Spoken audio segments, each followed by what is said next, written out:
Hello, I'm Will Forge, and today we will forge. This is a new project that we talked about already on the last stream, and I had a really basic layout. I need to fix this thing. That. And I think, oh, right, my HUD is all gone for the screenshot. Okay, I did a tweak in one direction for like one tick of, yeah, I don't know, seems like there's something off about this. Gotta fix it. Figure out what's wrong with it. Anyway, I was throwing this together. Thought it looked cool. Kind of feels like one of these is off-center. This one. This one here is off-center. Huh. Thought it was snapped to the same position. If I come down here and look. Yeah, it definitely seems like a rectangle.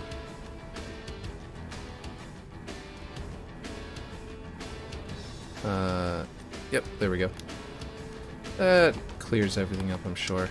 I just need to rotate it to be correct around the rest of it. Okay. That looks about right. That looks about the same. Looks about the same-ish. Yeah, maybe it needs a rotation. But anyway, point is... Or a snap to a new location. Anyway. It was just something I threw together yesterday while I was, should be, well, I'm in top chat. I want that. I want to do, live chat. Okay. So basically I threw together this tower as sort of like an idea for an energy tower to show what I was thinking, about what it could look like. And I was thinking that every couple of minutes it could just pulse a beam, and that's whenever the team that's been racking up points in there you know, receives their score. But if the enemy steals it before then it'll boom, and it'll immediately go to the enemy team. So anyway, whoever's holding it currently will get it, is what I was thinking. I haven't talked to Klen about that part of the mechanic yet, but that's what I was thinking. Right now I've got this as like whenever I did the blog, did the explanation, I still have this as a sort of like you know, unofficial platform here, where you can where we generate you know, fusion coils. We haven't quite decided how we're going to do that, but something like this might be the simplest, cheapest, like most affordable option as far as like budget is concerned. Let's see. Hold on a second. Let me get to live chat on my proper screen over there. Okay. Anyway, the point is that, like, for example, if we have like a little poof, a little energy field up here, and then have a fusion coil up here between those 3 points, and have it just go, you know, and hit the ground, that would definitely be really, really easy, and not a whole lot of scripting, because it's just about locating exactly where we want it to spawn, and then making it, you know, making one, like creating one basically. Or even putting the respawn point there, and then just have it to where, timed exactly on that moment, we have the energy pulse every single time. Or have even a script that just says whenever one of them enters this, but that would mean you could just toss one through it and it would go off, and I don't think that's what we want. Anyway, the point is we were also considering making a full-blown mechanical dispenser that, like, raising platforms and all sorts of stuff like that would be really cool. But yeah. So right now I've got this going on. Here's our layout. These little discs are sort of just representing where the bases are going to be, although I am considering moving them over. I've got a Spartan here, and above him is a couple of these, you know, capture the hill zones or something like that. Anyway, each with a different radius. This radius is 30, which is about perfect for assault rifle, you know? That's where you pretty much are going to have a, you know, if you get them by surprise, or if they're using an inferior close quarters weapon, then you're going to kill them with the assault rifle. At that radius, and at this radius, it's the pistol, but also like pistol, you know, maximum range. I mean, you can obviously go beyond this, but this is where it's like most effective. And also sniper rifle at basic zoom, at first zoom. And then this is second zoom for the sniper rifle. So I've got that set up so that you can kind of see how big the map is. That it's kind of like was it fragmentation? Fragmentation is about this far from base to base, I believe, because the sniper, like I got here, I went to zoom into a character in the middle versus the character all the way across, and the character in the middle was about the distance from a base in fragmentation over to, you know, like the midpoint line. So that's what we're going with right now. Let's see. I wonder how... Let's see... Yeah, okay. So we're going to block it out. Right now I've just got this sandy dune here. But honestly, we were not planning on doing that. I just threw this together because I was trying to see how good this height was, which it might be too much. I mean, the bases are not going to be flat on the ground. So it's going to be more like a ridge that comes around. And, you know, a hill on this side. There may be a bit of an uphill on this side, but not so much. I'm thinking about this because, like I'm still going through all of the blocking out stuff. I mean, you saw, you know, everyone has a bit of a scatterbrained moment at the beginning with the with their first blocking out. I know I arted this kind of, but I was kind of just trying to see how I could make that look and see if it was the correct scale and everything like that if I did this. I also found that these things, there's no physics in these spires. Like I'll show you. There's no physics in these. It's kind of annoying. There's like physics everywhere. You can even jump and land on this and maybe scale it up this big, but if you try to walk through this, it just lets you in. There's no collision. Very strange. Anyway, yeah, let's see. Now, okay, I just threw this in here too. This is just one of those, you know, rough terrains, but I've made it so tall it looks like Rocky Mountain because I was trying to see how cheap I could make cliffs. This is two of them side by side to sort of make a, you know, nice combination of them, where they kind of blend in here together pretty well. Lighting is going to help fix, you know, smooth that over whenever I bake lighting. But yeah. All right, so okay. So the main thing is we need to get this thing up. Let's block it out with some. Let's raise both of them up at the same time so they're both at the same height. In fact, if I prefab these objects to where one across from each other would always be in the exact same spot, so I'd only have that ability, you know. Let's see, that seems. This seems like a decent height. Obviously, there's going to be a ground floor, probably a like a warthog. What do you call it? Warthog. Let's see, like a garage. I can block that out really easily with some ductwork. Where are the ductwork steps? Okay.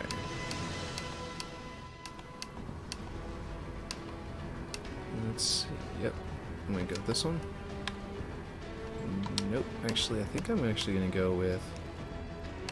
Yeah, I'm going to go with this one for now. Ooh, okay. There we go. And we're going to place a vehicle in there. Let's do a warthog.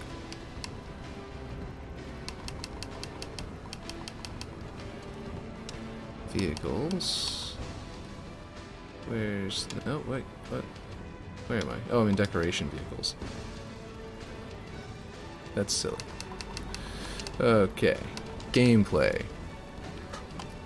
Vehicles.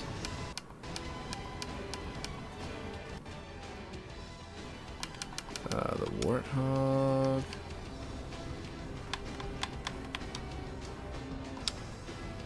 That's a good spot. Gives room for the driver to get in, and room for the other side. Yeah. Just happen to scale it just to the right size. And then this is just a block out, of course. I'm going to build this properly later. Let's see. I mean, it doesn't look bad inside. Like, I could use this as a base and then build it up, you know? And just use this as a tunnel, as a structured part. But we'll worry about that later. Let's see. Now let's get over here. Bonjour. Vehicles are in gameplay. Yes, they are. Yes, sorry about that. Let's see. Are my magnets on? No, they're not. Okay. So if I am just, I'm kind of trying to, what do you think, Klen? Obviously we're going to have a tunnel down here. We're not going to necessarily have it here. But I was thinking a little vehicle bay kind of thing for driving. I arted this nonsense out. I needed some visual inspiration and see what it would look like on the map. I wanted these large things that you could see everywhere on the map to be these locations where where it's constantly generating power. Whereas these would be, because they're probably, I mean, we can't have too many, you know, what do you call it? HUD, like nav points. If we have nav points on those, it's going to get really weird. I'm actually going to snap this back to where it was, because I just realized, even if it's floating, it's because it's the same height as the other one across the bay. Across the way, I mean. And I only threw sandy dunes here. This is not going to be final. Like we said, we're going to do a different environment around each of these and stuff. Be really cool. I don't know what you think about that, if it looks good to you. I did like a Forerunner kind of thing. It's got a little puff of energy up here, but it's really small. It needs to be bigger. And the whole thing needs to be smaller. And that's one of the things I was going to ask you about, if you like it or if you think it needs to be smaller. Because to scale, I'll put a scorpion right next to it so you can see it's kind of large. It's kind of it's gonna have its own like I was thinking it would be like a platform around this where firefights could take place, like a good King of the Hill style firefight, but and just big enough that your motion tracker would pick up anybody that's in there. Looks good. Okay, cool. Like anyone that's around this, and if you're in here trying to like capture this point, and someone comes into it, and one of the other like spokes around here, you can like sort of make your way around to try and attack them. Is what I was thinking. It would be kind of cool if you could make your way over the top too, but I don't know. Maybe that's too much to ask for. Being big like this is alright. Yeah, that's what I was thinking. The size is actually kind of important because each of these points needs to be its own little miniature, like a really, like, basically every area around each of these wants to be its own, like, almost its own, like, 2v2 map, you know what I mean? Maybe it could have some tunnels inside the catwalks. Yeah.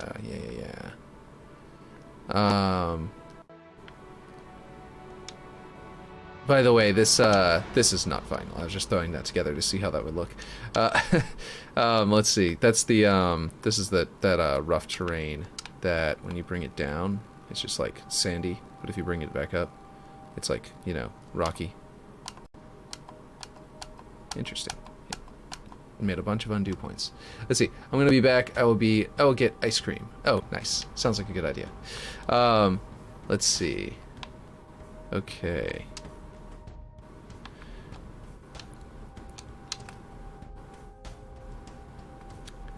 So let's see, we want some... We definitely don't want just flat sand. I mean, it could look good because they put this grass down here, so it's not bad. But I feel like we want that flat sand obviously have a shape to it, like a path. Let's see. And I also believe that this middle area wants some height. You can kind of get a sense that these should be on a hill so that you can see if there is a fusion coil on it from a distance. And I want these ones in the middle to be visible from basically anywhere unless you specifically get yourself behind a building like this to where you can't see it. But like basically anywhere on the map you can look at this thing, at these ones in the middle. And you know, tell if there's going to be a fusion coil there. And sort of trying to cover it. These are going to be very dangerous ones to go after. But they're also the closest to your base, because they're really not very far away, you know what I mean? Closest to both bases. So they're super dangerous, but they're sort of high risk, but high reward, because they're the fastest ones you can get to grab a fusion coil and get back. If you go by foot, let's see how far it takes to get a fusion coil back there by foot. Actually, I'm sprinting. I need to put a fusion coil here. Let's see. Is there a fusion coil in the middle? No, there isn't. Okay. Let's do this. We need to get speed of gameplay with the fusion coil, which is just walking speed. I could just walk, but I want to sort of simulate. Where are they? Gameplay. Equipment. Right? No. Volumes, weapons.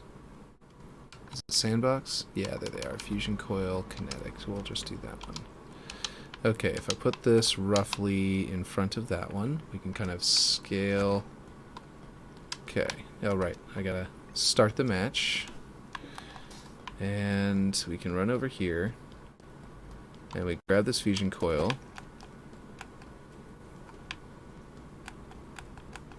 And you make your way. And there's plenty of time for someone to try to react to you. Once we have height in there, it will slow you down a little bit. But if we just say we got it there, and that's good enough, obviously you don't want to blow up your base. But yeah. So we've got that going. That's a decent distance. You know, walking distance. I went with sniper distance because I wanted it to be, you know, pretty good. We could theoretically make it even tighter, but I feel like this is probably the perfect distance for a lot of things. Let's go over and check that tank. Let's see, is there a vehicle over here I can get to it with? Yes, there is. Several, I think. Grab the sniper rifle off here. And we'll go over to this tank. So you can very quickly clear this gap. And that's going to make it to where you can get into the action as fast as you can.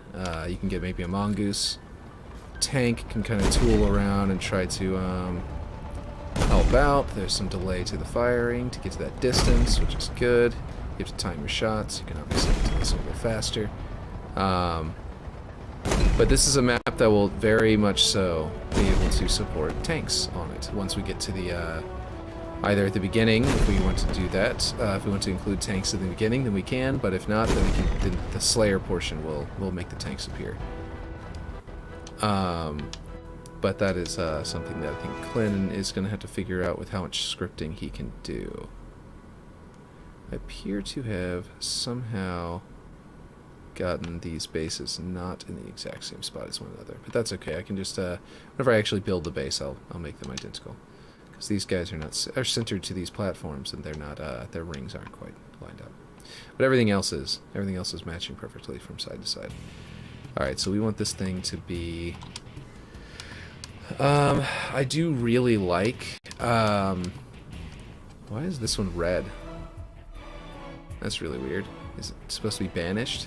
I mean, I guess it is kind of banished, isn't it? It's got those little feet look very banished. Strange. For some reason, I always thought the fusion coils were, you know, UNSC. They were in Halo 2 and 3. Okay, anyway. What's a shield emitter? Shield emitter change spawning and other behavior in the object properties menu. What? Are these the ground shields? I didn't know this was in here this entire time. Or is this something else? Let's see. Advanced properties on. Debug print on. Initially on debug print. Not used in Forge. This description properly should be hidden from players. Oh, this property should be hidden from players, and it's not. Initially unpowered. Off. Initially disabled on. Skip callbacks on init. If enabled, determining the initial state won't trigger any callbacks. Turn off ping when up. This is interesting. I didn't know this object was here. You're back. Cool. I didn't know what this object is. I want to see what it is. And, oh, cool. It is what I thought it was. It is an actual shield door. Can you go through it? Nope. Can you go through it this way? Nope. Look, it's got an actual emitter and everything. Can you break it? Can't suffer damage.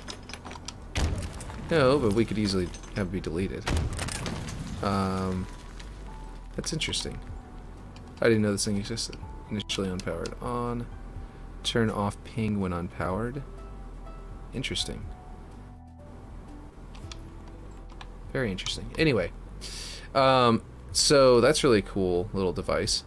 So I'm thinking about raising these up to not quite base height. I think these are too tall. I want it more like you can probably clamber up to it once we get some objects underneath it height, which is more like this, like that. That's a good height, because you can hear it from, or you can see it from basically anywhere around the map, and that's going to be interesting. By the way, with these, I have them positioned to where the towers can kind of sort of block the view to that base over there, and we might have some structure involved that will also block that.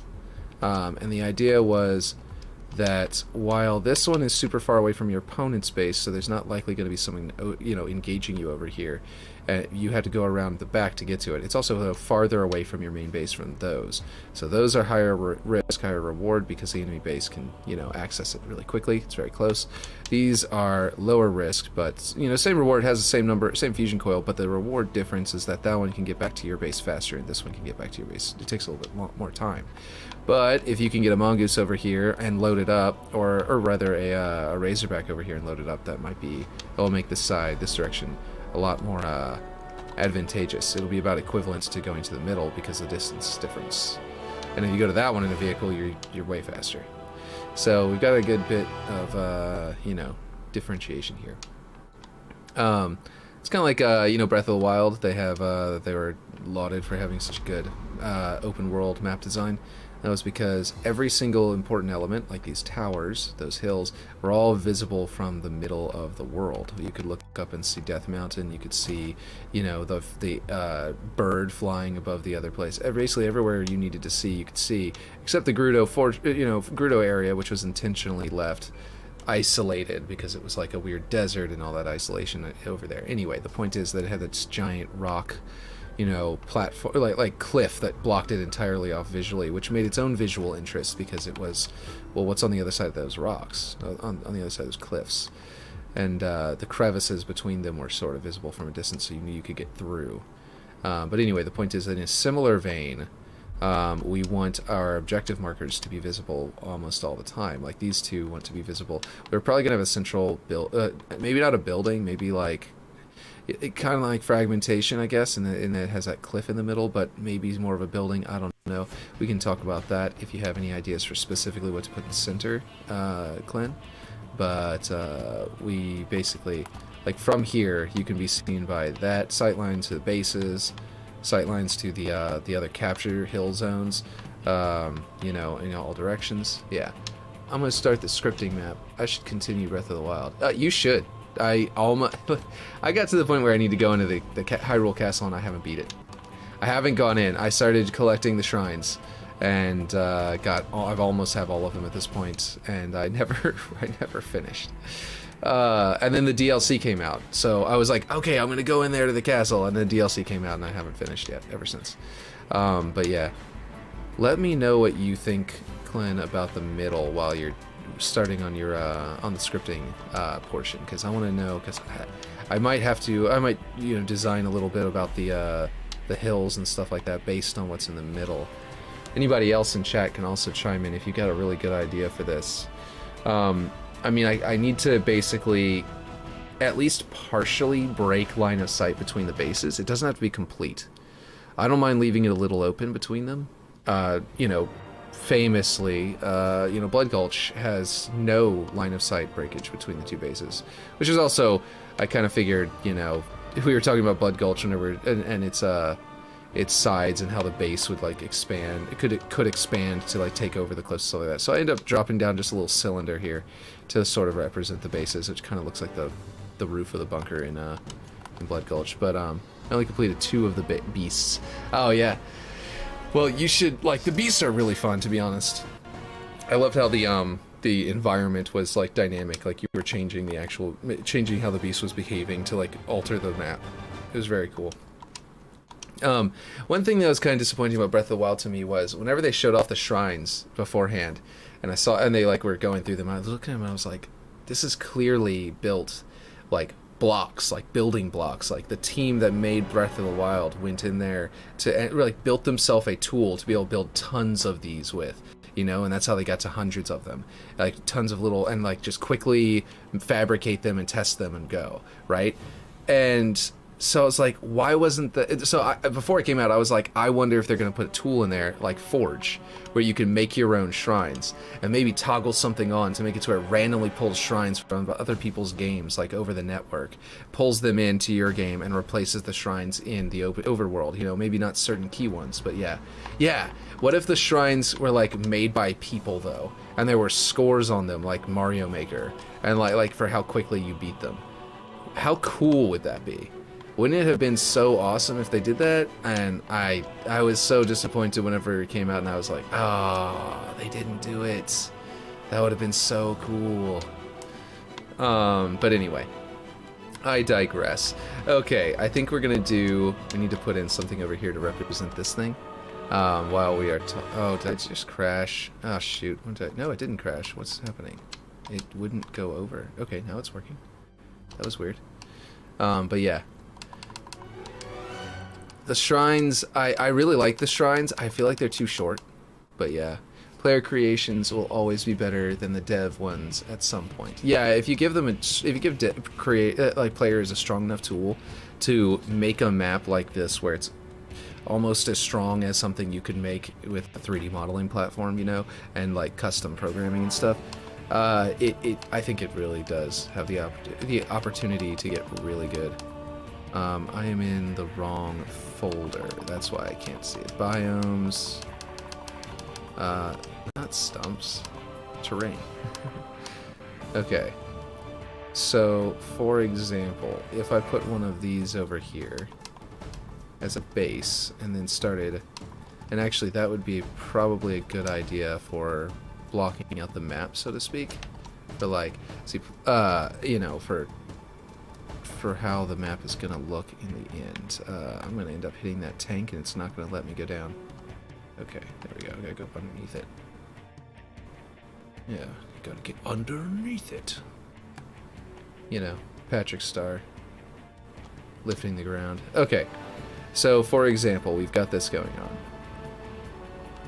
And,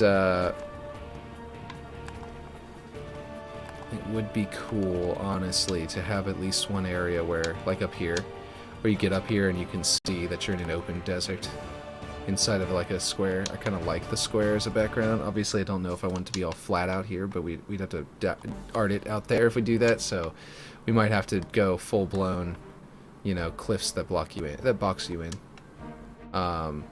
With just being able to see, like, maybe whenever you're flying or something like this, so that you can't see the actual lack of decorations in the flat zone. But anyway, okay. Actually, that would be a cool idea to maybe set down a height. Although I kind of like the idea of being able to fly so high you can go all the way up here and just put a little soft kill zone up here. Because just being able to use these, like in what do you call it, Valhalla, using the base's spire portions as like cover while you're flying. Be really cool to be able to use these in a similar manner, and just we could put some little soft kill zones at this height so that people don't just stand here, and then some more up here right at this platform, just a really thin one, just enough to catch your feet if you're up here. And yeah, but anyway, so I need to get like a frame for this. So right there we've got this hill, and it's going to go up, and you're going to be able to climb it to get to there. Over here, I'm thinking more of something that will box you in, because it's going to be going around, like a little path around the back, but not necessarily. So what I'm going to do is this one again, but what I'm going to do is I'm going to bring it up really high, so it starts becoming rocky. And this kind of thing you can do, and then you can use it for, you know, the base, and then start building on top of it with something else, so that you can be assured, you know, rest assured that you've got your wall. It blocks players' progression in that direction, and it makes it to where you have your boxed canyon. But if you wanted to then art it out, you can take something like this, like make it look really nice and cool. You can combine it with something like this, and sort of just clip it into there, and it becomes a little bit less stagnant in shape. You know what I mean? You can maybe you know, do something like this up here, coming out of it, and then do something else down here, and it kind of becomes your guaranteed block end here, and then your visual up there. Ideally, terrain will block most of what players can do, so that you can make little cool areas like here, where you can get up here with a grapple shot and use a sniper from up here. But then, of course, put yourself open to all sides to just be counter-sniped.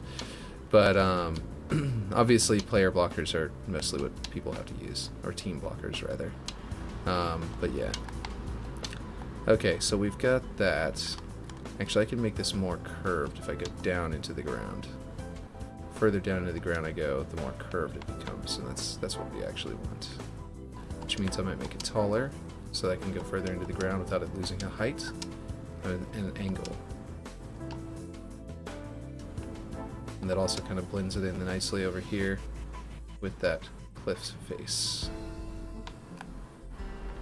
So then this will give us a platform over here. These rocks, this can't be finished, of course, yet, because we need to find out how we're building the base over here, so we can build the rocks into the base.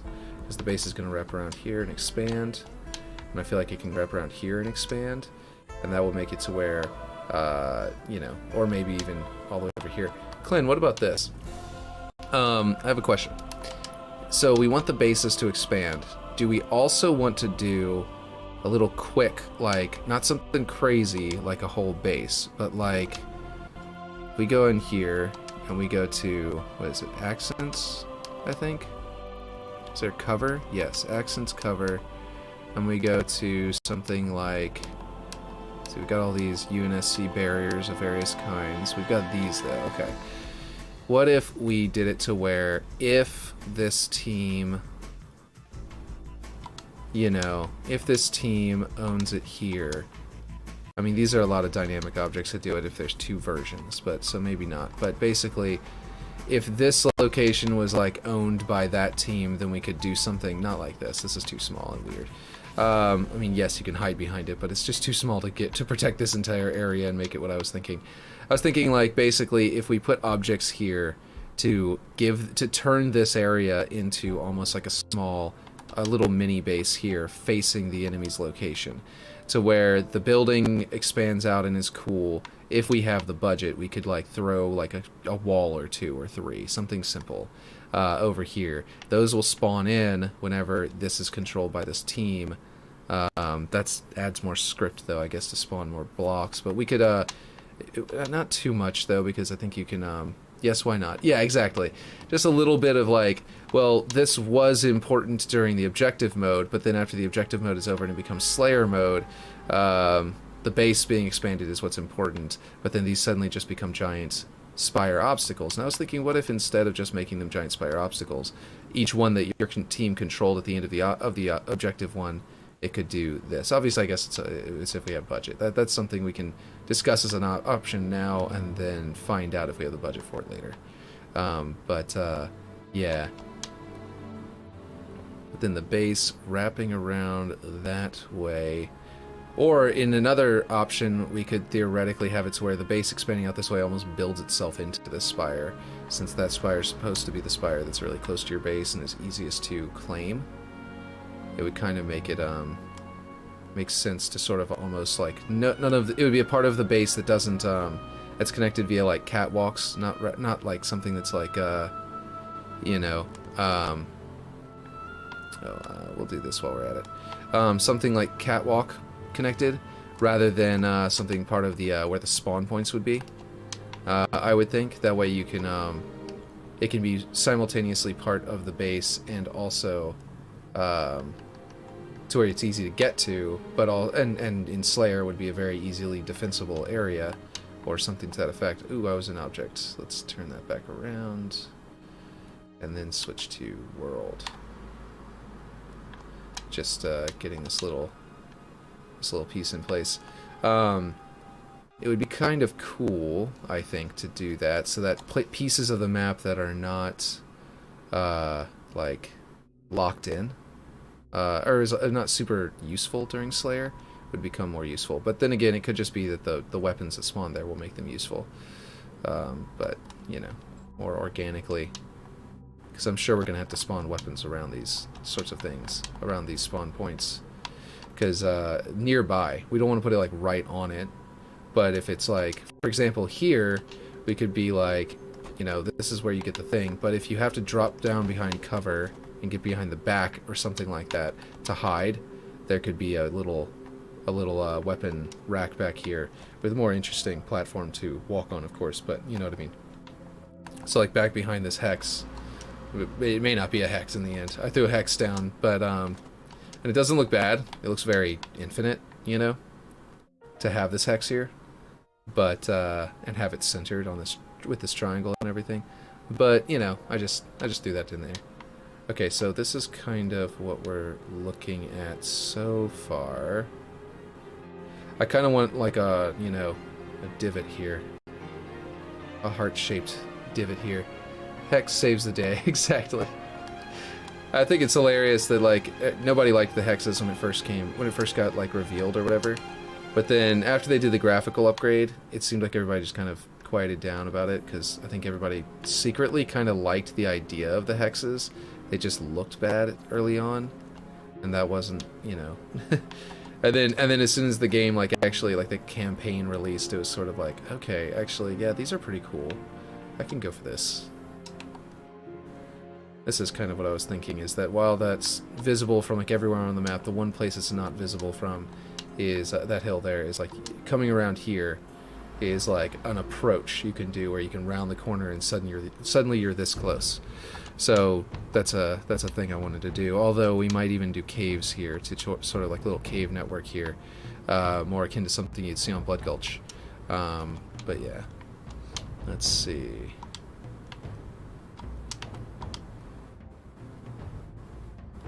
And I think you're also probably open to ideas, Klen. With so like if anybody watching wants to chime in with a thought about the map, how it is, or an idea of something on here, a take on something, a hot take or a cold one, doesn't matter. Then let me know. See, so this area is big and open. One possibility that I was also considering is moving the base a little over, the starting base area a little over, and where you would bring the coils back to where they're not exactly straight across from each other. And I thought that might look kind of cool. I don't know about you, Klen. The idea being that if we did that, then we would have like a... It's actually kind of becoming like almost like a figure-8 shape. Like a, or like a snowman almost. Which is kind of cool. Obviously, like I said, this just block out these sandy dune options are going to be turned into a into something else. Like for example, oh, I forgot to copy the hex over. I've never copied everything else. But yeah, it'll definitely. We're planning to have different biomes for each section, which is going to be really cool.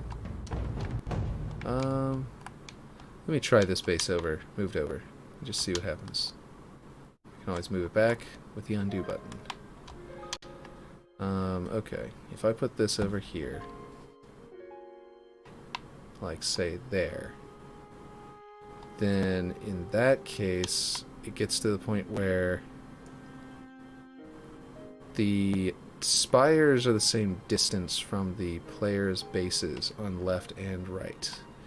Which originally I was thinking there'd be a close one and a far one. But it also makes the center two spawn, you know, these central spawns into a far one and a close one. Which isn't too terrible, it's only a little bit. If I go a little bit less than that, like more like this, then we still have a close spire and a far spire. And I don't think that's too terrible.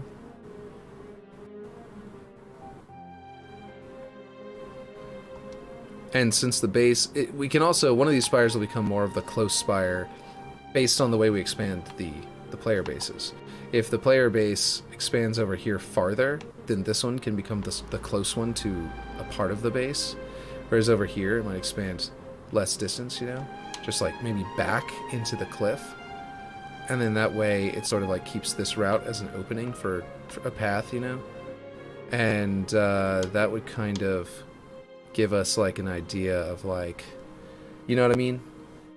Like, it'll sort of give us a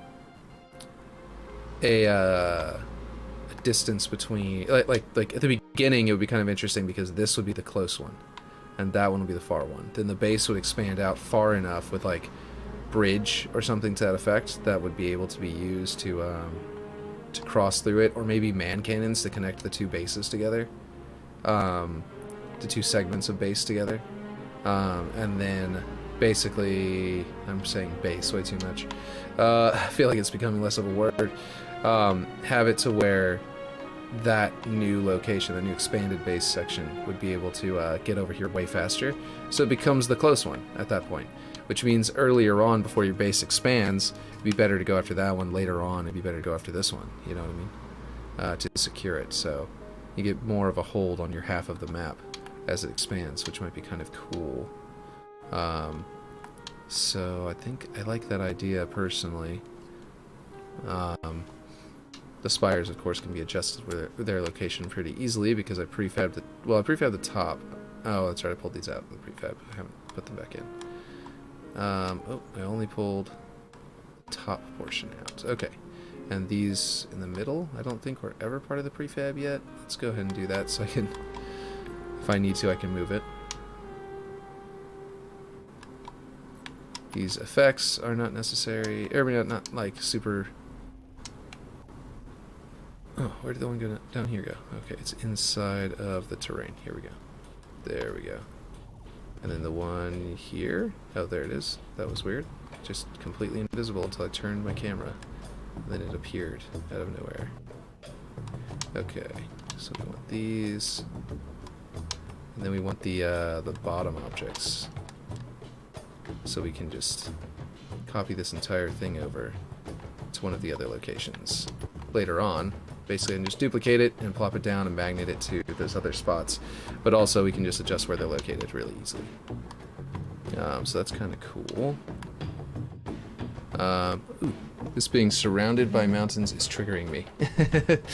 Why is that? You don't like boxed canyons? You don't like Blood Gulch? Come on, man. No, I plan to put like openings and art. It's just that this is sort of like, I'm using this to sort of block out the map. Are you able to disable the binaural audio, please? The binaural audio. What are you talking about? Is that the sound, that popping, that weird popping that you are complaining about? Is it back again? Could have sworn I got rid of it. Last time it came up.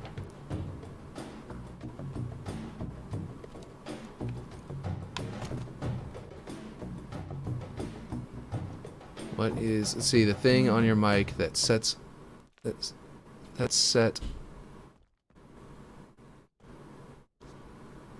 Is that, wait, is that where like, I'm talking to two different, like if I talk over here, it's like, that's set on binaural.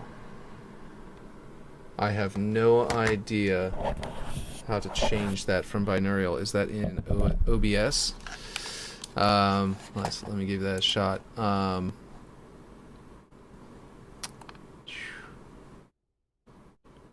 Because it's popping again every so often. Okay. That's weird. Okay, I thought I fixed that. I mean, obviously the new driver was supposed to fix that, but I don't know what's up. If there's a new driver that I have to install again, that would definitely be weird since it wasn't that long ago that the other one was out. Man, I didn't realize that was happening.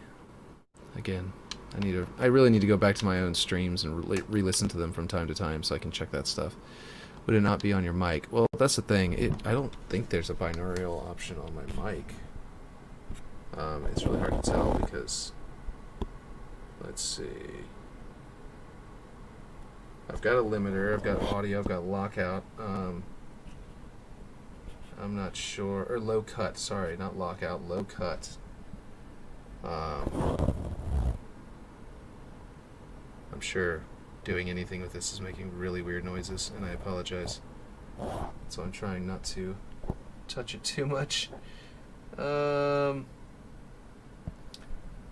don't know. I'll have to look into that.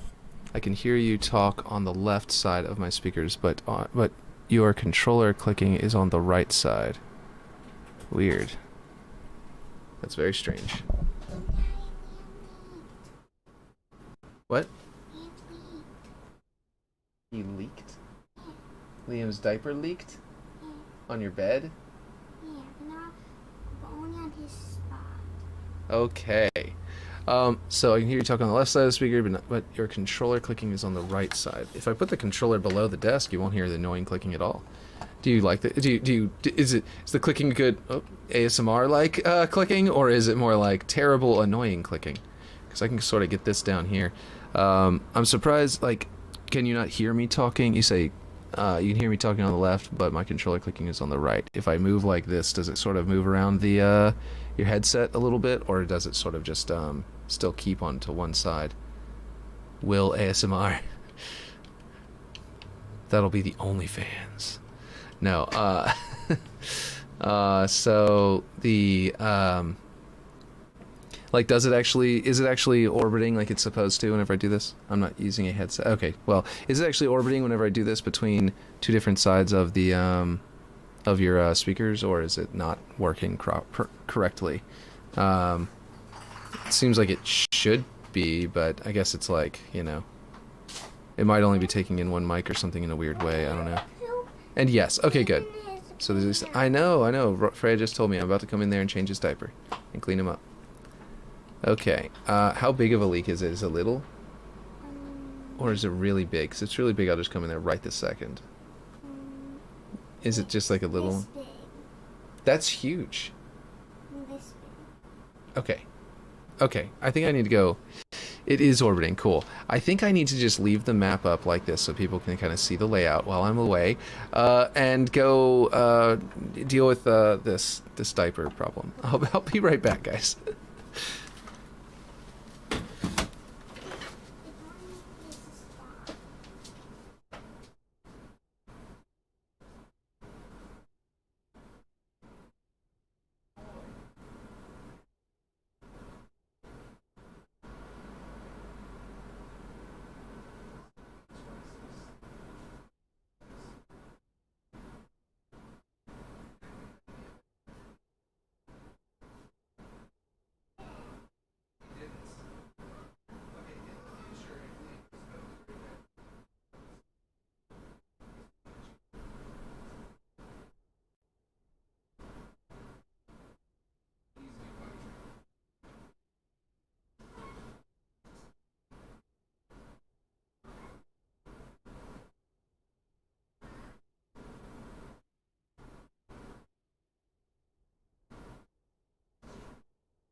So, yes.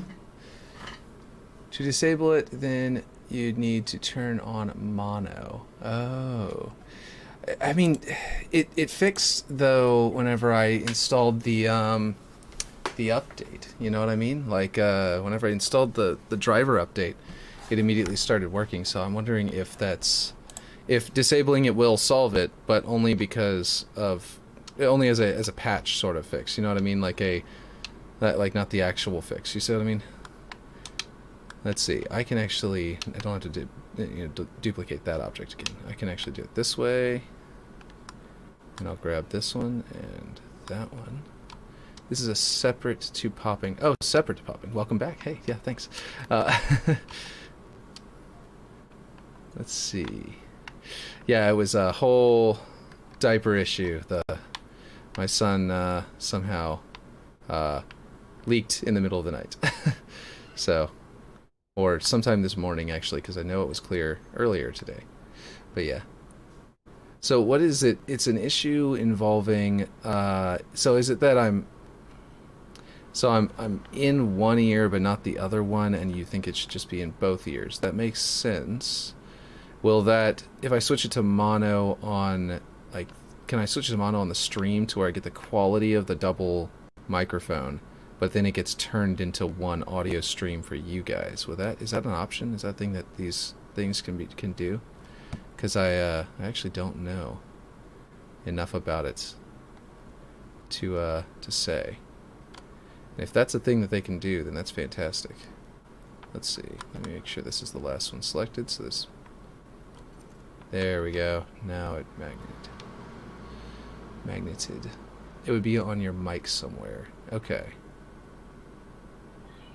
On your mic settings. Okay, so then it would definitely... so it might turn off the ability to, the benefit of the double microphone. That's a little disappointing, but if it's necessary, if it doesn't sound any good, then such is life.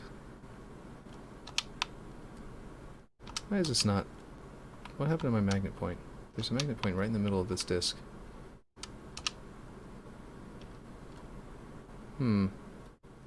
Oh, I probably... you know what? I think I scaled the disc up after magneting him to it at one point. And it probably is one of the situations where the scale of this object is too high versus the scale of that object. So, I'll just bring it back to 118. And in the meantime, bring it down really fast. I thought that would make it go faster. It did, but only a little bit.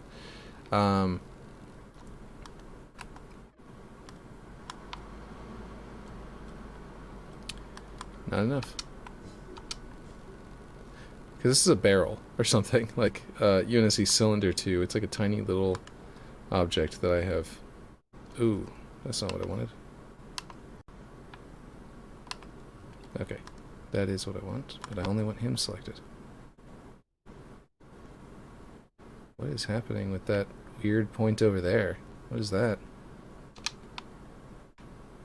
What happened to this? What the heck happened? Okay, I have no idea what's going on.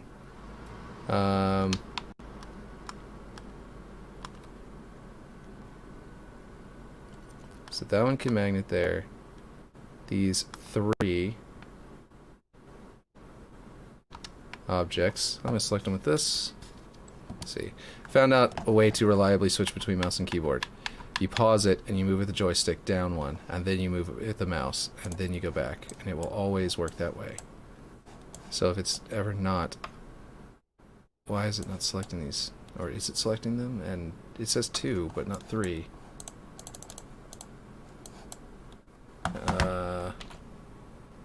Okay. Well, I might have switched reliably, but it's all bugging out on me. Didn't stop it from bugging. There we go. Yeah, no, it's not selecting all of them. What the heck? Ugh. That's what I get for putting 3 of them in the same place. Okay, you know what? Screw it. We're gonna delete this one. And jeez. And that one and that one. And this guy. And we're going to go ahead and copy this real quick. Boop. And we're going to go place this one over there. I want to have those ranges. Okay, so people are saying things. Right now you're on the binaural setting. Okay. Now, on your mic setting right now, you're on the binaural setting. Hey dude, congrats on the Waterworks build. Did you sketch this new one out? What's the concept? I hear you in stereo fine. FYI. Okay. So, I don't know why this won't snap. That's really weird. Oh well, I'll just put them in the middle of the map and not in the middle of the base and not worry about it so much. And I'll scale this back up. Okay, so the idea for this map is we have mechanical ideas.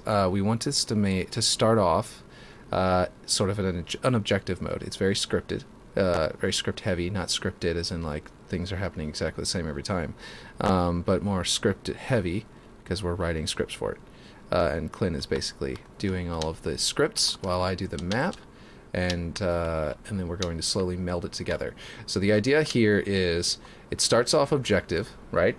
So you've got two bases, and they're small. And you've got these power spires and these fusion coil generators. The power spires act like King of the Hill. You take the hill, or more like territories. You take the hill, it becomes yours, and then it creates every couple of seconds. It generates resources for your team, or once every second or something to that effect.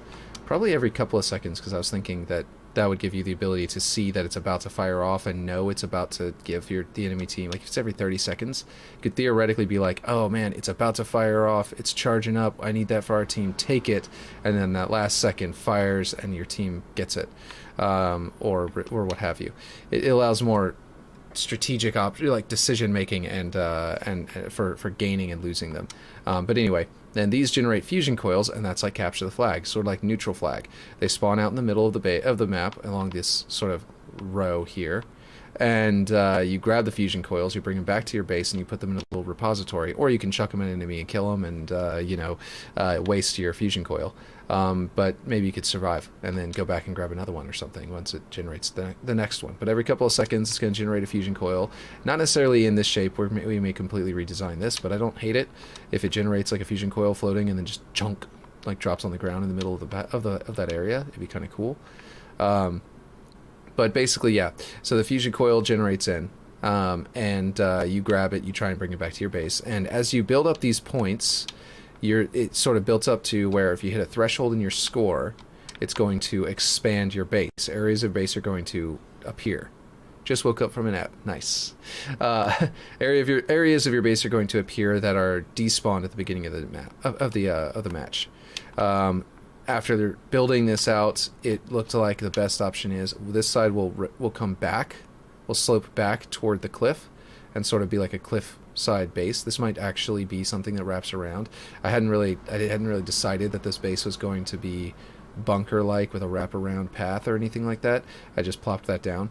But it might be cool to do something involving that. There are lots of nice rounded bases with wraparounds in Halo's history. It's a very like a trope of Halo map design.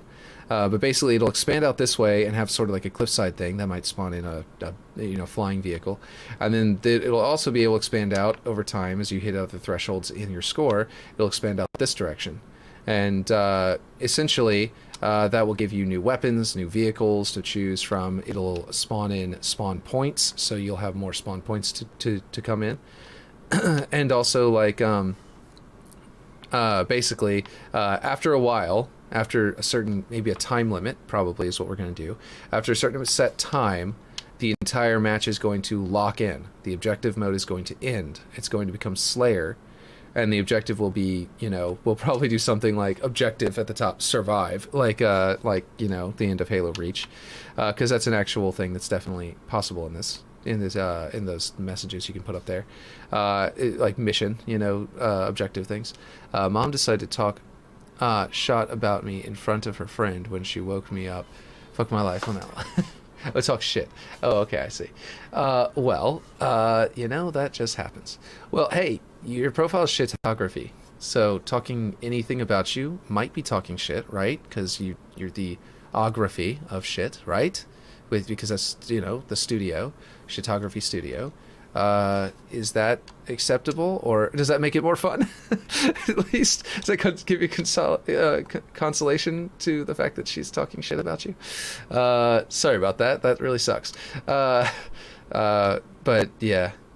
So the idea was then it becomes Slayer.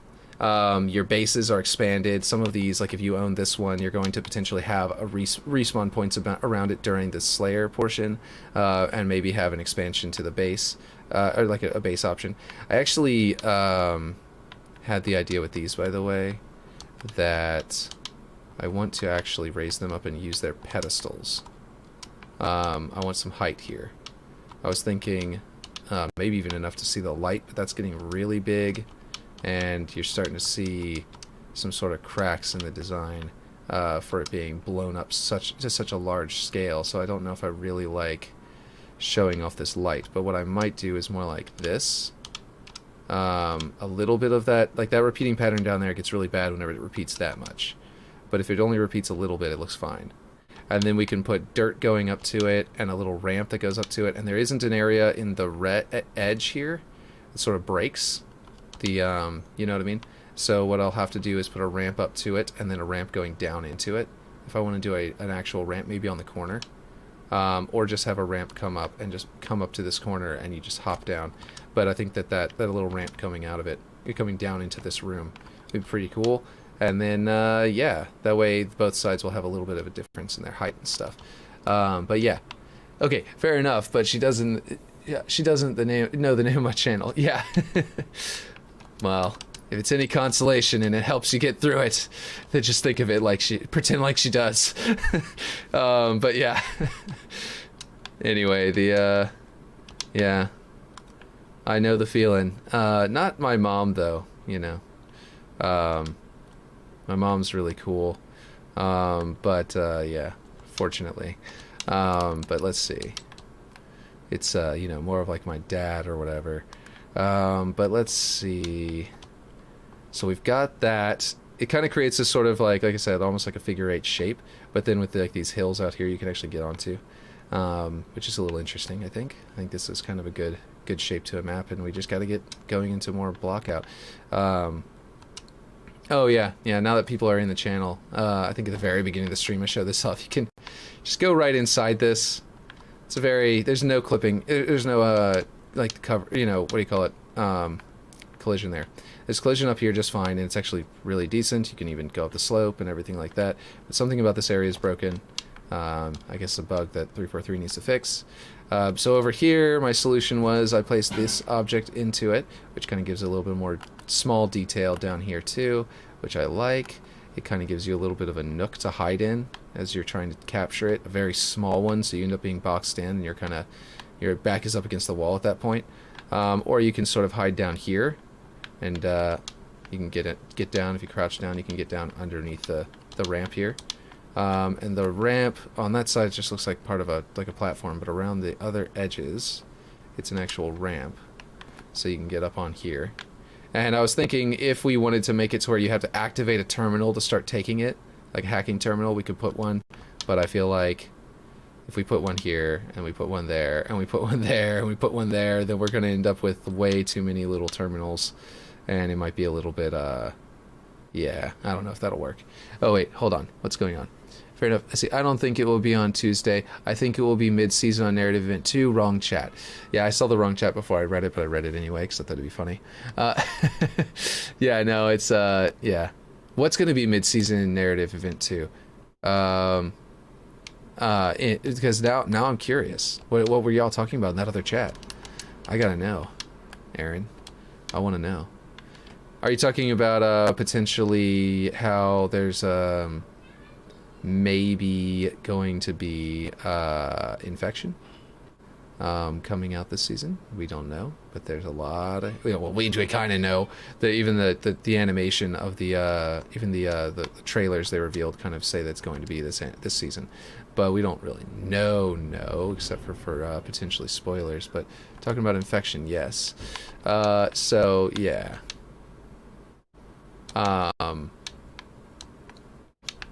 Yeah, infection's cool. And I guess the idea here is that these spires are designed to create, are powering up the fusion coils, right? But like the UNSC is going to tap into them by going over there and using the King of the Hill zone, so that they can leak some of the energy out of it that their systems can actually handle. You know what I mean? It's not too much energy to overpower their systems, to go back to their base and sort of like power the UNSC bases. One thing that Klen doesn't like, banished aesthetic. So I wasn't even going to do banished aesthetic, but if we had wanted to, or if I had thought about it, I would have brought it up, and he would have told me no, because he doesn't like the banished aesthetic as much. So, hold on. People are saying the infection should come in season 3 to make up for VIP being delayed. I'll be in and out because I can't have 2 streams up on my phone at once. Okay, sounds good. Love the concept. Very thought out. Halo needs a fresh mode to compete with Battle Royale, and this has potential. Also would be cool if you can stockpile extra lives somehow during objective phase. I love your King of the Hill idea of the hill giving energy to the buildings. It's always Klen's fault. No, I'm sorry, I didn't get to finish that sentence, so it just sounds like I was about to blame Klen for us not doing banished. What I was thinking was, is that, okay, so these are going to be UNSC bases. We're thinking banished aesthetic would be pretty. It kind of would be pretty in a desert, because it's like really dark against the desert, light. But it's not going to be all desert here, so I don't know if it would be best to do that anyway. Sorry. So let me finish. So Klen doesn't like banished aesthetic. And we're doing, it's going to be Spartans versus Spartans anyway, so it makes sense to do like UNSC bases, and they're sort of like, this is them testing how they, like, okay, think of it this way, lore, okay? The UNSC Infinity, it attempted to establish FOBs all over the Zeta Halo. These forward operating bases were too weak. They couldn't contain the Banished. The Banished showed up, pushed them right out of it, and Master Chief had to come back and take them back, right? So this is the Spartans testing how to deploy better forward operating bases to a forerunner structure like a Halo ring. They're deploying to this area because they know there are these power grids, this power grid here, and it's the most common power grid in Forerunner structures, right? Something to that effect. And they know that if they deploy to any Forerunner structure, they can find power grids like this and deploy to it and use those locations as their FOBs. They found power grids here that are just numerous enough that they can deploy 2 bases and test to see how quickly they can deploy their bases and get them up and running and get them fighting each other. You see what I mean? So there's like there's a lore kind of design to this. There's a good game design to it. We're gonna have good scripting, and we're gonna try and do really good layout. So all in all, hopefully this map is gonna come out being really cool in the end. So this is the superior FOB testing field kind of thing. And that's what we're doing. Something more like, they know that the Spirit of Fire has been successful against the Covenant and the Banished because of the way it deploys its bases and expands on them over time. And maybe that's rare. The UNSC doesn't have a lot of Spirits of Fire. Those bases are something that the Spirit of Fire specifically has because it's a terraforming vessel that got turned into a UNSC vessel. We know this. So we are basically remaking Ohio. Yeah, okay. I don't know. So basically, basically the Spirit of Fire, was a proof of concept. It was so effective against the Banished in Halo Wars 2. So they go, okay, we need to take that mentality and expand it to the rest of the UNSC. Ohio Training Simulator. Banished aesthetic would be pretty, but this is why I'm saying that maybe no banished aesthetic would make sense here, because this is actually a boxed canyon that the UNSC is actively deploying their bases into so that they can do a base versus base. It's not the Forerunners created, a Blood Gulch, where they've got 2 bases across from each other and there's no purpose to them. You see what I mean? So there's actually a reason for this boxed canyon to be here. It was a power grid for the Forerunner. Maybe a central structure in the middle will kind of control the power grid in the local area. I'm not sure, but basically the deploying these bases here is going to be how they get this set up. Problem with banished stuff is that it's going to take too much budget. Yeah, banished stuff is like, and we are cheap. Banished stuff is interesting because there's not enough of it. That's one of the problems with it, is that right now there's not enough of it. And so there's not a lot of options. Like, okay, for example, if we wanted to go in and put a human structure, we can come in here and grab some Forerunner things and retexture them. Specifically, there's a lot of these pillars at the bottom, columns, things like this. This looks like it could be a UNSC like strut, right? This doesn't have to be Forerunner. We can texture it to look like, you know, human metal, and then use it. And the problem is that since the structure is going to teleport in or build itself out as we go, we also have the option of blocking areas off or powering them down or something to that effect. But the point is, we have to set to dynamic if we want it to spawn in over time, which means I can't scale it, which is interesting. It's going to be a big going back to Halo 5 and, you know, Halo Reach skill sets to try and make a base that looks really cool, but also, you know, is properly scaled to the player and also looks cool and also, you know, doesn't need to be scaled with the pieces. Like, you know, repeating patterns like this to sort of like be the front end of the structure. You've got this cool piece, you use it a few times, it turns into a pattern, and the pattern is acceptable. Then you make it to where that spawns in. So that's the idea, but we might actually make it to where instead of spawning in, we have discussed like blocking it off with something, maybe something that looks like an under construction zone and the team blocker, or maybe a rock, and then just have the rock break away and have base behind it. We don't know yet. It's what we can do with the budget. If we have to do, if doing too many dynamic objects, you saw how the simulation memory just went to from 4% to 5% when I placed these. Yeah, that was just three dynamic objects, and it went from 4% to 5%. So dynamic objects take up significantly more budget than the static objects, and that's the problem. And that's actually one of the reasons why the budget in Halo Infinite is so high, is because they figured out, they made the static objects instead of dynamic objects to where like everything was dynamic in previous Halo Forges, so previous versions of Forge. So this is basically what we're looking at here, is that we're having to work around that.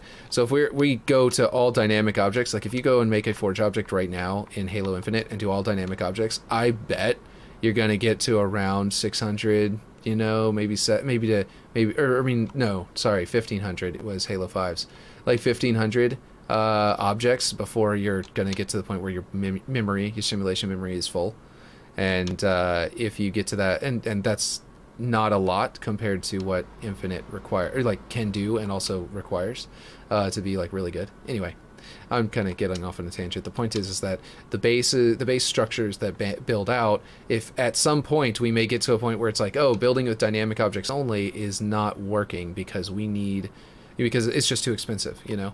And if we get to that, then that's what we'll do. Then what we'll do is we'll switch to static objects and find a way to hide them under a dynamic object or block them off and stuff like that, and then have that dynamic object delete whenever the base expands. So that in one way it'll be kind of cool because you can kind of see what the base is going to look like ahead of time, and then it'll get opened up and powered on, you know, whenever you get it. That'll also kind of fit more with the power, like how is a UNSC base being built out of just a power grid is a little bit weird. Another, you know, flavor idea could be that, oh, this is humans playing with hard light, and we're figuring out how to build these very specific structures out of hard light. But anyway, real quick, I was just going to say that if I deselect these and select this one first, right? And I do this, I'm just going to show you a quick thing. This is a tip on making Forerunner structures out of human elements, and human elements out of Forerunner structures. Okay, so this is how a human structure would look in Halo. They'd have like a wall like this. It would have this, you know, dip in, you know, in. It would sort of have this, what is that called? Outcropping, but there's like a word for that in like very specific in structures from the late Middle Ages or the Middle Ages in general. What is that called? Anyway, the point is it's sort of like where the upper structure is wider than the base, right? Anyway, the point is that they do that a lot, but immediately you turn it around. Oh wait, I did 1.8. Oh, wait. Oh, what the heck? I've got a rock in the background in this thing. Yeah, let's get rid of that. Okay. Immediately you turn it around, and now it's going out and down, and it's sort of pyramid almost. It's got a slope to it, a sort of like almost like a hint of pyramid here, and now you've got a forerunner structure. And sometimes forerunner structures obviously do this too, but most of the time they'll go out and slope down, where it's like a really wide footprint, whereas human structures try to make a small footprint, large structure. It's sort of like it's a very subtle Halo series, aesthetic shift. So if you ever want to do that, that's a good a good flip. Another idea would be to flip it over completely. And wait, hold on. Let me go to 45 degrees. Human structures. If you want to do it to where it goes wider at the top, forerunner structures go taller before they go wider by a significant margin, more like this. You see? Whereas human structures would be primarily, the other way around, where it's short at the bottom and then it goes wider. Forerunner structures will go really tall and then they'll go wide, if they do go wide at all. So then at the same time, if you do something human, it's almost like they're inverted. And if you do something human and you do something like this, it would look like a dam, like a human-made dam. It could also look like Forerunner. This is interchangeable, I think, completely, because Forerunner just usually do the outward slope. But this is something you could easily do for a wall, for like a Forerunner wall, like crenellations, or not crenellations, what are they called? Buttresses or something. Anyway, for a Forerunner wall. But it could also be for a human structure. Usually these would be struts for a human structure and would be kind of naked between them and then just hold up a structure that's inside of them. Anyway, the point is, yeah, they're interchangeable and they kind of lean more toward different directions in these regards. And this is just sort of a basic overall tip for converting human and Forerunner structures into one another with just a little bit of design philosophy. But anyway, that's just sort of random chatting. I'm not building the map like that at all. I mean, this kind of looks cool, and I kind of want to put this kind of ribbed structure somewhere. And I really like the idea. Let me know if you like the idea, Klen. Because I think this would be really cool. Maybe in the central structure, if I make it Forerunner, and I want to make some like ribbed wall kind of structure. I'm saying structure way too many times. It's one of those words I'm turning into a non-word. We love Forerunner rib cages. Exactly. Those Forerunner rib cage structures are just so cool. Even obviously it's not on this one, but on Behemoth, that structure that it was like repeating triangles that go off into the distance, almost look like a rib cage or a spine or something like that. It's like the backbone of the ring. You know what I mean? It's like the actual spine of the ring. I like it, is what Shitaguri said. Yeah, I agree. I think this looks cool, and I think it's going to be really awesome to put this into something.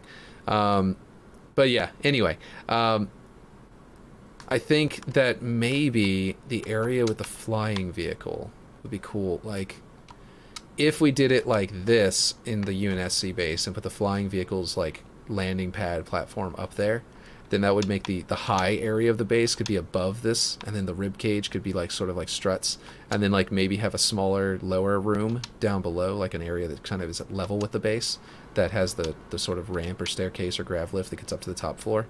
And then we could do that, yeah. We could also theoretically have this as decoration around where the tank is, because that would be like, if you're going, if the tank spawns in over here from this area of the base that you can expand to, right? And you've got these sort of rib cage structure sort of over there, then what that would do is it would give you this organic sort of, zigzag running avoids danger. Well, whenever you're dealing with tanks in Halo, if there's a structure that involves ribs, you can time it where it's like, oh, he tried to blow me up but he missed, now I've got a second to get over here, okay, he tried to blow me up, I can move again, so you get this like a repeating rib structure. Like that is how you can deal with tanks very easily. So if we spawn the tank and then also have that next to it, that gives you your counterpoint from the enemy team to counter your tank spawn. If they came around here, snuck around here somehow, and then they're coming around here and they're like, I'm gonna go and get their tank, and then they're like, I'm gonna steal your tank. Oh shit, one of your allies got in your tank. Okay, well now he's trying to blow me up. Okay, I need to use these and sort of weave and dodge and, you know, oh, he went behind the structure, I gotta get to this side, you know, that kind of thing. And it becomes a really good cover for tanks. So it would be cool for a raised structure over here, and it also would be cool for, you know, approaching a tank spawn.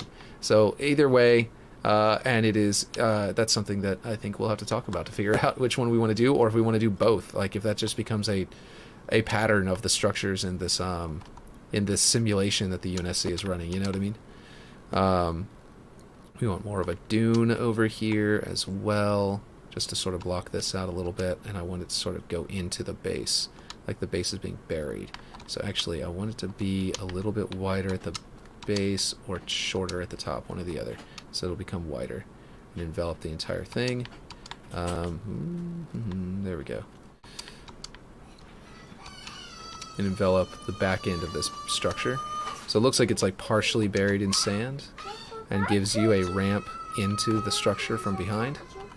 And that's what I was thinking. Yes? Daddy, you forgot to give back Shiver yesterday. Oh, Shiver. I can get her in a minute. Okay. Okay. So this would kind of give you a little bit of a bank around the back. That's what I was thinking about. Whenever I raised it, I was like, this is what I had in mind. In case anyone was thinking why I was raising it the way I was doing it. In which case, this could become part of that slope, which would be a little bit more natural. It also would be really cool to do it a little bit more into the terrain back there. So we can sort of put it like a slope and then sort of plateau of sand here, and then an additional slope going up, which would be a lot more natural looking. Let's see. Biomes. Terrain. It's a good plateau. There's a literal plateau piece, but I actually don't like it in the normal. Let's see about this one. Oh man, the one that wraps the terrain around it actually looks good. Okay, cool. See, because this one doesn't. It didn't in Waterworks. What is happening? Did they upgrade it? Did they fix it? It had a major graphical wrapping problem. It might have been because I changed the texture in mine. Okay, hold on. There is a weird texture problem, which is the rock. Grass A, rock A. Okay. If you change this rock to some other patterns... No, it's looking fine. Okay, cool. They must have fixed it. I had not used this in Waterworks. I specifically deleted it and replaced it with a, like, built one out of, like, other pieces that kind of looked bad, to be honest. Not as good as it could be, I felt like. But this was, like, almost the perfect shape for what I was using. And this side specifically had a weird graphical bug on... Although it was after I scaled it up. Let's see if that's what the thing is. If this works, then I can just use it, and it'd be kind of cool to have with the sand one. Yeah, it kind of looks like they fixed the problem. There was like a pinching. The texture was horribly pinching on this one. Have they been doing secret, quiet, you know, upgrades to Forge? Like bug fixes that we weren't aware of? Not big bug fixes, just little small ones like this. Because this is definitely... I used trenched terrain for a literal dumpster on my canvas. Nice. Gaming. Exactly. Like, is this... It looks like they fixed something. Interesting. Okay, well, that's cool. I like that. I think they might be ghost repairing certain aspects of the map that I was not aware of. So we can put this in here, which will make it to where we can put a cool... I want to try this. I don't know if this is actually going to be cool. We're going to see. If we do this, and we put it into the ground, and we then bring it down, it kind of is feeling too flat on the top, which means we'd have to change some stuff about it. But it gives us a cool rock ledge here that we can put into it, that we can work into it a little better than it's currently. Like that angle looks better, for example. And also is like, it's a ledge, but maybe it, yeah, this slope can be walked up. And then the rocks are more solid, which creates a really nice shape to it. This seam needs to be fixed, which might be actually fixed by scaling it back down this way. Because there's a bit of a curve there, which we might be able to, you know, leverage to our advantage and work it out a little bit to where like I can imagine. In fact, I'm not even just going to imagine it. I'm going to make it happen. What I can imagine is, and I'll show you what I like about this is, everyone loves sand trap, right? And this is a deserty terrain. That area will specifically be desert because it's not near one of the structures. The other areas that are going to become less desert, there'll be more like little oases of different terrains. By the way, the weird thing is that these powers, there's going to be one that's like snowy, there's going to be one that's like jungle, there's going to be like each of these like spires and little power, like fusion coil spawn points is going to have its own. I use, oh yeah, trench drain for the little dumpster on my canvas. Yeah, basically if you look at these, like now, and it's just desert, it's cool, but it's going to be like an arted out, like each of these is going to have its own biome. We almost so really wished we could like do a halo ring for the sky and also have it in like open space so that we could put like chunks of floating land, like broken halo. But let me just do this before I get off because I want to put this, I have to go soon, like kind of right now. And I need to put in, though, I want to do the chopper. We'll do the chieftain chopper because it's here. And do this. I want to hit this slope on a chopper because everybody loves sand trap, and sand trap has those really cool slopes. Whenever you hit them with a chopper, you go flying up in the air. So let me get that boost going, and yeah, see, that's a nice little slope. I kind of was hoping it would be sharper, like it would sling you a little bit, but let's see if we can hit over here where it's a little sharper. There we go. That's that sand trap vibe. But anyway, I just placed it down and felt like I wanted to do that. Okay, okay, so basically this slope would be tweaked to be longer and smoother into that transition. Yeah? What about it? Ooh, that's starting to clip into the other one. You want to play Master Chief? In the living room? Okay, buddy. You don't need to whine about it, though. You can just ask. It's okay. I'll get you Master Chief. Don't worry. But yeah, so this is kind of where we're going in this so far.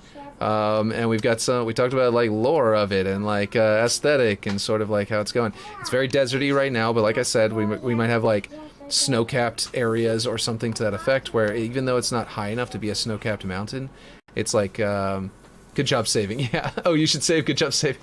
Wow, it's like perfect timing. Yeah, the basically we've got a lot talked about and a little bit blocked out. The